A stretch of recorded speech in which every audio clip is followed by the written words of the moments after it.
It's always been you against you, not your boss, not your parents, not your past. You are your own biggest opponent.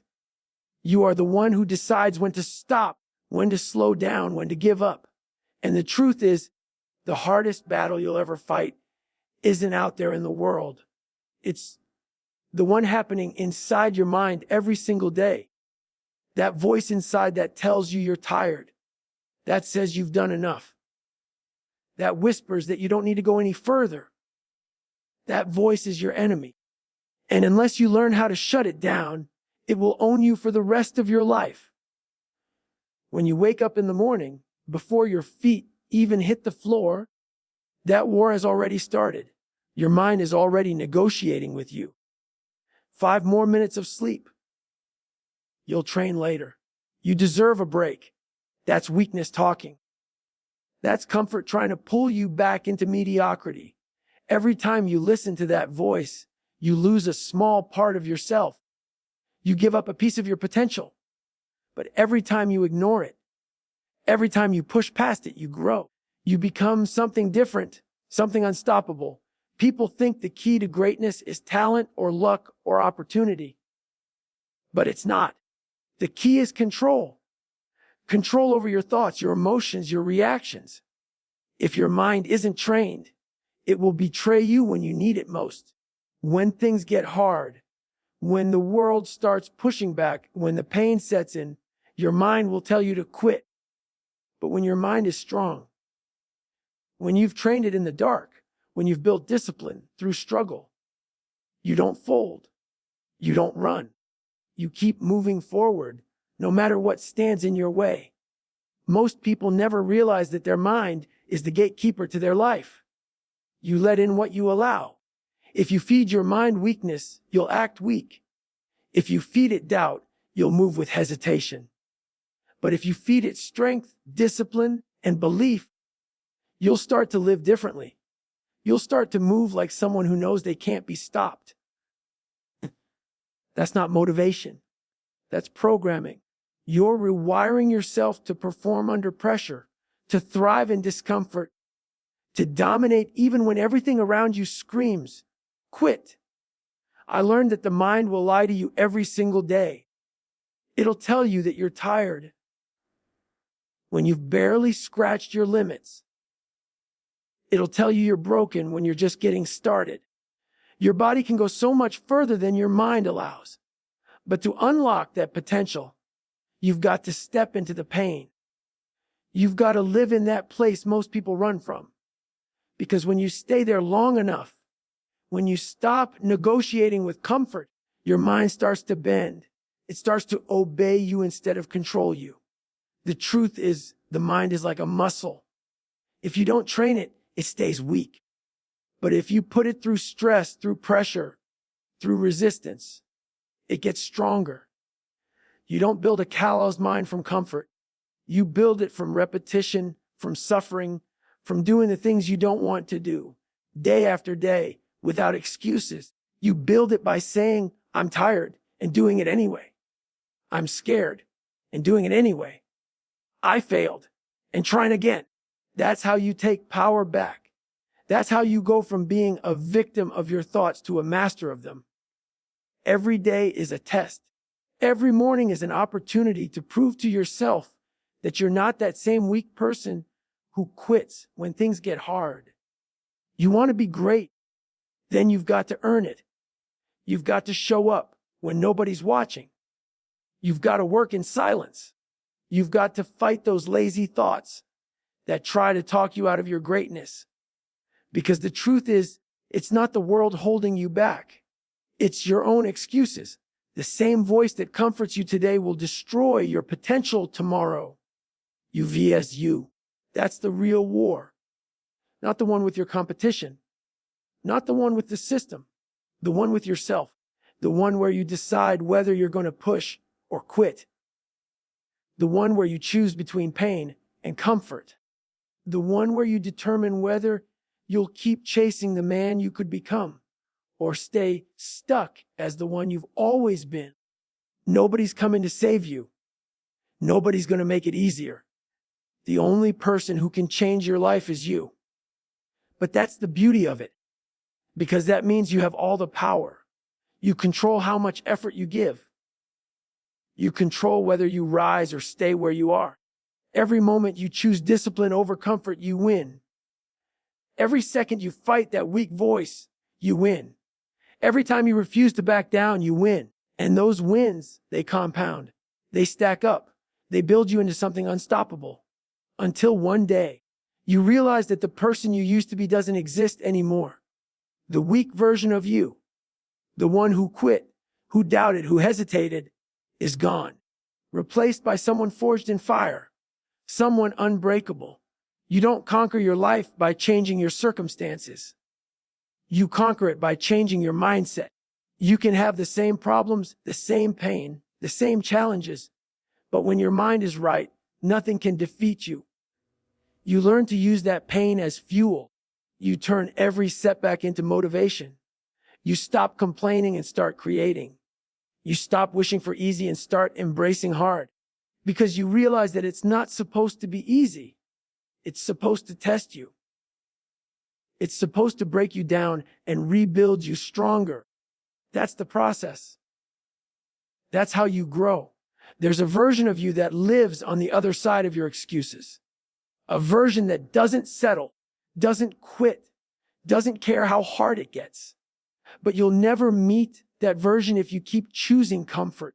You'll never see who you could become if you keep listening to that soft voice that says, "You've done enough." You've got to silence that voice. You've got to remind yourself every single day, this is you, Vesu. This is your fight, your mission, your life. And nobody can win it for you. So when it hurts, keep going. When it's hard, keep going. When your body says no, tell your mind yes. Because the only way to truly conquer your life is to first conquer your mind. Most people spend their whole lives running from the mirror. Not the one that shows their face, the one that shows their truth. The mental mirror, the one that reflects every excuse, every wasted day, every time you said, tomorrow, and never. You can lie to everyone else, but you can't lie to yourself. Deep down, you know exactly when you gave less than you could. You know when you settled, when you backed off, when you quit. That's the pain that eats you alive in silence. That's the war you keep losing because you don't have the courage to face it. If you want to conquer your mind, you've got to start being brutally honest with yourself.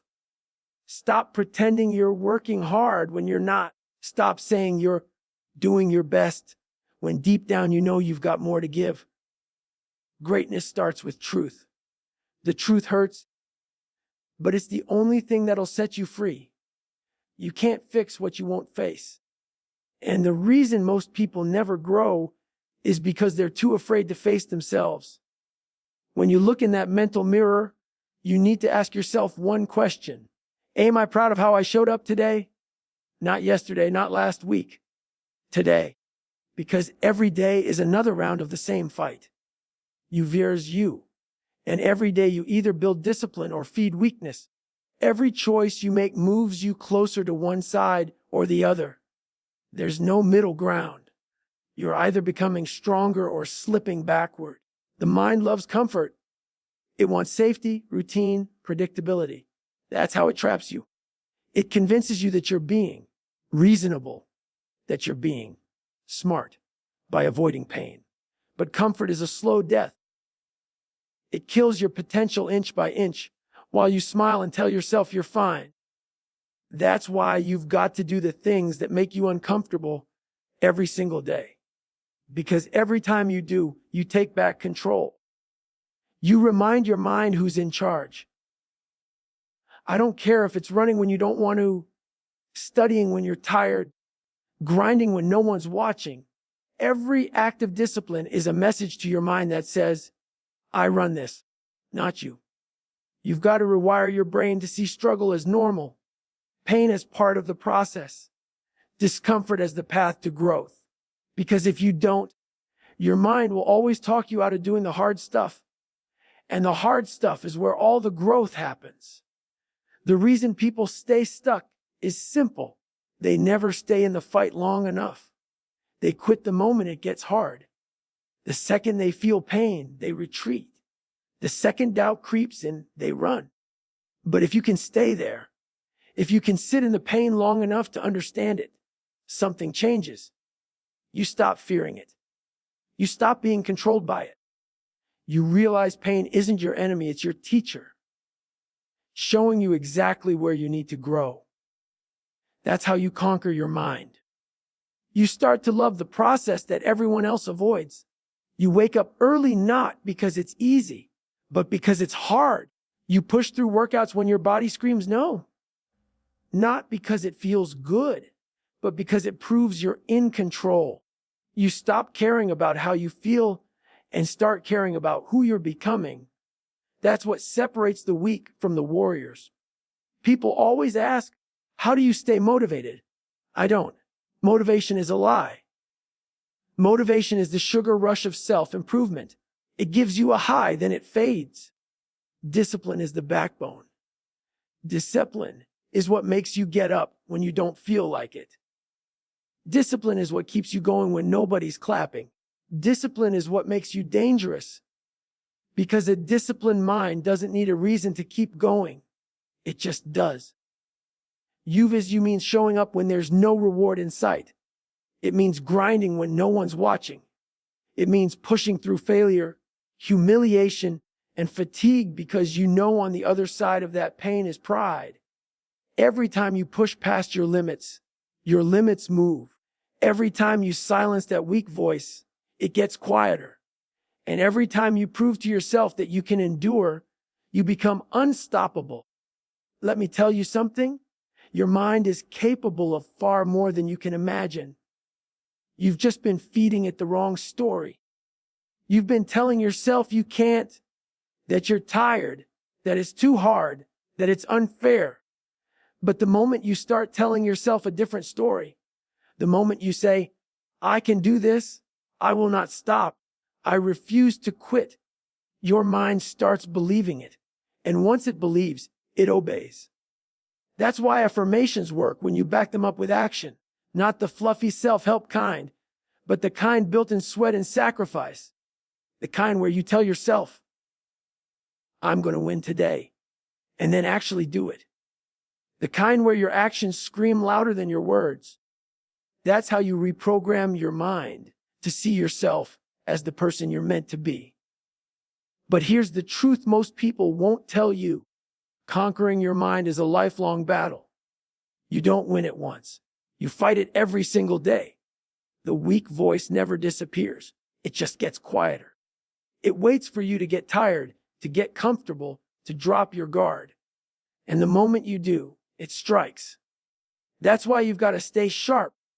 You've got to stay disciplined. You've got to stay ready. Because life doesn't care how strong you were yesterday. It only cares what you do today. The mind doesn't stay conquered. It has to be conquered over and over again. That's why Goggins says, stay hard. It's not a slogan. It's a lifestyle. It means never getting too proud, never getting too comfortable, never thinking you've made it. Because the moment you think you've arrived, you start to fall. When you stay hard, you stay humble. You remind yourself there's always more to give, always another level to reach, always another version of you waiting to be unlocked. You never ends because you can always be better. That's the point. You're not chasing perfection. You're chasing progress. Every day, one step closer to the best version of yourself. And here's the thing. Once you start living that way, your life changes. You stop needing validation. You stop caring about opinions. You stop comparing yourself to others because you realize they're not your competition. You are. The only person you've got to beat is the person you were yesterday. That's freedom. That's power. That's peace. When you truly conquer your mind, you don't just win in the gym or at work. You win in life. You handle stress differently. You don't panic when things go wrong because you've been through worse. You don't crumble under pressure because pressure is where you live. You become calm in chaos. focused in noise, unshakable in storms. That's what happens when your mind obeys you instead of controls you. You isn't about hating yourself. It's about holding yourself accountable. It's about loving yourself enough to demand more, to demand effort, to demand greatness. Real love isn't comfort. It's challenge. It's saying, I know you're tired, but we're not done yet. It's saying, I know it hurts, but we keep going. It's saying, I know you're scared, but we do it anyway. That's self-respect. That's real strength. So when you wake up tomorrow, remember, the fight starts the moment you open your eyes. You vs you. The world can't beat you if you don't beat yourself first. The noise, the doubt, the excuses, they're all in your head. Silence them. Own them. Conquer them. Because once you conquer your mind, you can conquer your life.